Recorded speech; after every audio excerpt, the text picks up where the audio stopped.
Welcome. I'm Ernie Goss, economist and principal with the Goss Institute in Denver, Colorado and Omaha, Nebraska. Today I'm here to report on a study recently completed for New York First, examining the impact of the property and casualty industry in New York on the entire state of New York for the period 2014 to 2018. Now this is a follow-up study that I completed in 2012, examining the impact of the property and casualty industry for 5 years, 5 future years, 2012 going forward for 5 years. So thank you, and I'll provide you with details in the minutes and moments ahead. Thank you.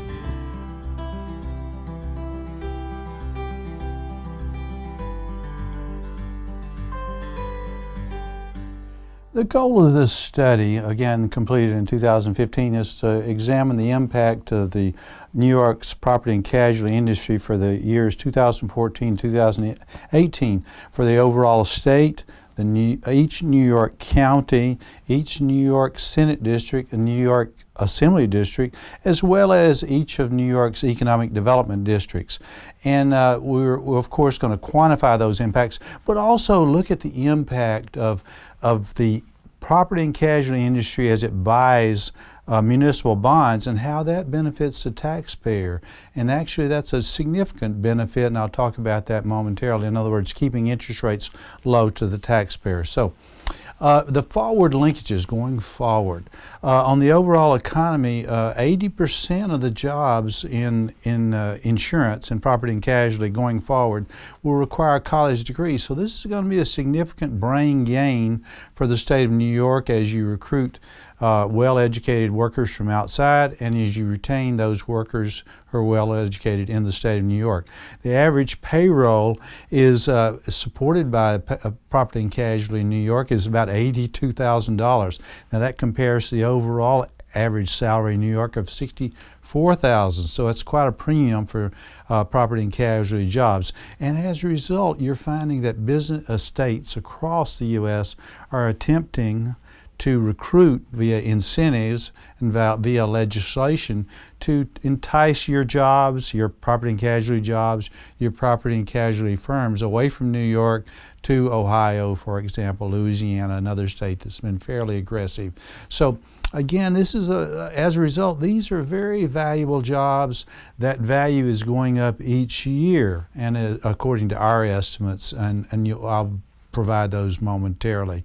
But for every 1,000 property and casualty jobs, there are approximately 1,640 jobs outside of property and casualty. So you see more than 1 for 1 for every property and casualty job outside. For example, real estate. You'll see jobs added there. When you add a property and casualty job, you'll add some real estate jobs and other industries as well. Each property and casualty job creates about $41,000 in state and local tax collections for the state of New York. So, and these, by the way, these are all estimates in 2015 dollars, so they're adjusted for inflation. Now here you'll see a chart back to the idea of these organizations, these companies, firms, buying, and the property and casualty industry buying municipal bonds. You see the distribution there. As you see, 23% in education, 15% in utilities, 12% in transportation, 3% in healthcare, and then 47% in others. But the important thing going here, not only are they supporting funding for these organizations in education and healthcare, but it's saving the New York taxpayer about $153 million annually in 2015 dollars, and we measured it between 2006 and 2013, about $153 million each year, so quite significant. Now the overall impact of property and casualty industry in New York did take a hiccup. There was, because of Superstorm Sandy, of course, that had some impacts and some negative impacts. So we did have a dip in impacts for 2014, but going forward for 2015 through 18, those impacts are going to be increasing. And I'll show those impacts to you right now. Here you see a chart that I've brought up here, and you'll see in terms of the overall impact, and as you see for 2012, it's $38.8 million, quite significant. In terms of salaries, $12.5 billion. Now it's $38.8 billion in sales overall impacts. And you see there it came down for 2013 and 14, but you see it steadily improving. And again, these are in 2015 dollars. You see salaries and wages growing. But these, again, Superstorm Sandy did have some impacts, but also some impacts is just the growth in productivity. In other words, you're seeing insurance industry, which is very good for the insurance industry. It's going to be good for the overall New York economy as these property and casualty workers get more productive, creating value. And you see in terms of the jobs, the next slide I'm bringing up here, you'll see the jobs of 2012, 161,178 jobs for 2012. Now this is our study that we did in 2012, and you see those jobs have come down for 2014 to 151,685 jobs. Now again, two reasons they've come down. Superstorm Sandy is one of them. Secondly, importantly, is just productivity growth. In other words, fewer and fewer workers getting more and more output from those workers. They're becoming more productive and they're becoming more educated. The higher wages, average wages are going up. So that's a good thing. And you see job created for 2018, we come up estimating 161,190 jobs. Now that includes the property and casualty jobs, but as I said earlier, it includes about 1.7 jobs for every one job in property and casualty, about 1.6 to 1.7 jobs in spillover industries, as I said.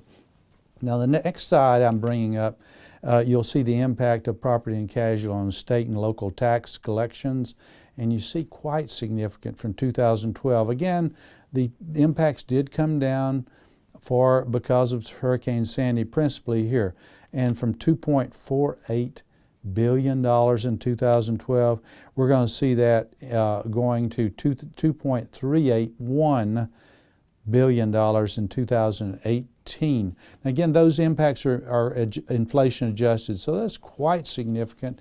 And as I said, about every job in property and casualty creates about a little over $40,000 in state and local taxes. So this is quite significant.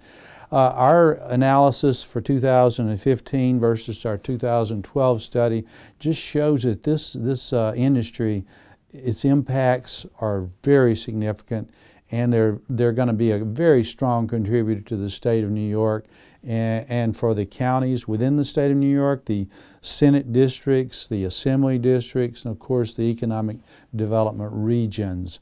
And it's very important. It keeps assists the taxpayer in state and local tax collections, but also keeps your interest low in terms of far as funding various state functions like education. So again, I think the study brings out some very, very strong points for the property and casualty industry.